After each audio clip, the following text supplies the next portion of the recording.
কাঁঠালের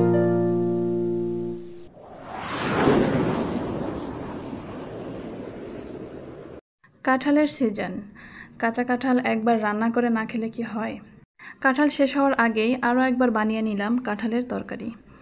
আসসালামু আলাইকুম everyone, welcome to cook with Afroza blog channel. আশা করি আল্লাহর রহমতে আপনারা সবাই ভালো আছেন। আমি আলহামদুলিল্লাহ ভালো আছি। আজকে আমি আপনাদের সঙ্গে শেয়ার করব কাঁচা কাঁঠাল গরু মাংস দিয়ে কীভাবে রান্না করে সেই রেসিপি। আমি কিভাবে রান্না করি সেটাই আপনাদের সঙ্গে শেয়ার করব। আমি এখানে কাঁচা কাঁঠাল একটি নিয়েছি। হাতে এবং দায়ে তেল মেখে কাঁঠালটি ভালো করে কুটে ধুয়ে নেব। এই সময় কাঁঠালের বিচিগুলোর উপরের যে পাতলা একটি আবরণ থাকে, এই আবরণটা ভালো করে পরিষ্কার করে নিতে হবে।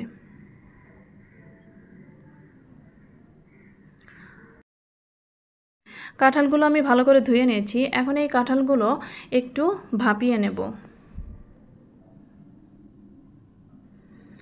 আমি গরম পানির মধ্যে কাঁঠালগুলো দিয়ে 5 মিনিটের মতো কাঁঠালটা ভাপিয়ে নেব।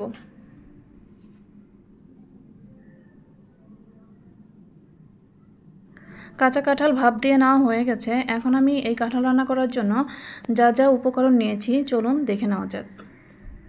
এখানে আমি নিয়েছি আদা বাটা 1 চা চামচ, জিরা বাটা 1 চা চামচ, দারুচিনি এলাচ নিয়েছি 4 পিস করে, মরিচের গুঁড়া নিয়েছি 1.5 টেবিল চামচ, 1 চা চামচ নিয়েছি হলুদের গুঁড়া, 1 চা চামচ নিয়েছি ধনিয়া গুঁড়া, লবণ নিয়েছি পরিমাণ মতো, থেতো করা রসুন নিয়েছি 2 থেকে 3 টেবিল চামচের মতো, আর হাফ কাপের মতো নিয়েছি থেতো করা পেঁয়াজ।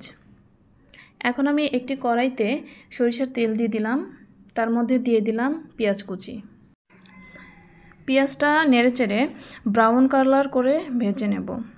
যখন পেঁয়াজটা ব্রাউন কালার হয়ে আসবে তখন এর মধ্যে দিয়ে দিলাম গরুর মাংস। আমি এখানে গরুর মাংস নিয়েছি 250 গ্রামের মতো।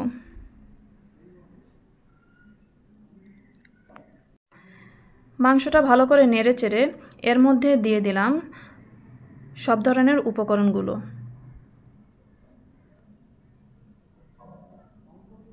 সব কিছু ভালো করে মিশিয়ে নেড়েচেড়ে কিছু সময় রান্না করে নেব।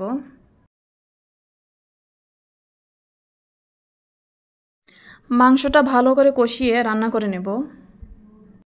মাংস যখন 50% সিদ্ধ হয়ে যাবে তখন এর মধ্যে দিয়ে দিলাম 1 কাপ পরিমাণ মসুরির ডাউল আর ছোলার ডাউল। এখন দিয়ে দিলাম সামান্য পরিমাণ গরম পানি। অবশ্যই গরম পানি দিয়ে রান্না করবেন। এখন দিয়ে দিলাম ভাপিয়ে রাখা সেই কাঁঠাল দিয়ে ভালো করে নেড়ে চেড়ে মিশিয়ে নেব।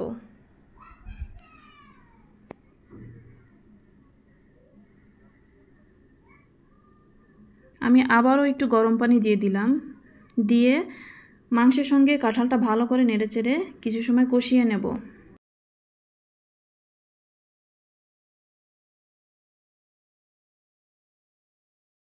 দিয়ে দিলাম এখানে 4 থেকে 5টা কাঁচামরিচ, কিন্তু লাল রঙের পাকা কাঁচামরিচ। মরিচ দিয়ে আবারও ভালো করে নেড়েচেড়ে কাঁঠালটা ভালো করে কষিয়ে নেব। মাংসের সঙ্গে ডাউলের সঙ্গে এই কাঁঠাল ভালো করে কষিয়ে রান্না করে নেব।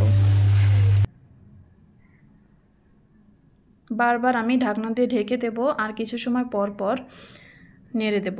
এখন দিয়ে দিলাম গরম পানি। অবশ্যই গরম পানি দিয়ে এই তরকারিটা রান্না করতে হবে, তবেই কিন্তু আসল টেস্টটা পাওয়া যায়। আমার রান্না শেষের দিকে এখন দিয়ে দিলাম ভাজা জিরার গুঁড়া। ভাজা জিরার গুঁড়া দিয়ে আবারও 1 মিনিটের মতো নেড়ে চেড়ে রান্না করে নেব। আপনারা যারা আমার ভিডিওটি দেখছেন, আমার ভিডিওটি যদি আপনাদের কাছে ভালো লেগে থাকে অবশ্যই লাইক, কমেন্ট, শেয়ার করতে কিন্তু কিছুতেই ভুলবেন না। আর যারা আমার চ্যানেলটি সাবস্ক্রাইব করেননি অবশ্যই সাবস্ক্রাইব করে পাশে থাকা বেল আইকন প্রেস করে দিবেন। আমার কাঁঠালের তরকারি রান্না শেষ। কাঁঠালের সিজন শেষ হওয়ার আগেই বাসায় ট্রাই করে দেখুন, এভাবে রান্না করে দেখুন, খুবই মজা হয়, খুবই ভালো লাগে। ভাত এবং রুটি বা পরোটা সবগুলোর সঙ্গেই খুবই মজা লাগে এই তরকারিটা। আপনারা ট্রাই করে দেখতে পারেন আর রান্না করে কমেন্টে জানাবেন কেমন হয়েছে। পুরো ভিডিও জুড়ে যারা আমার সঙ্গে ছিলেন আপনাদেরকে অসংখ্য ধন্যবাদ। সবাই ভালো থাকবেন, সুস্থ থাকবেন। আজকের ভিডিওটি এই পর্যন্তই। আল্লাহ হাফেজ। আসসালামু আলাইকুম ওয়া রাহমাতুল্লাহি ওয়া বারাকাতুহু।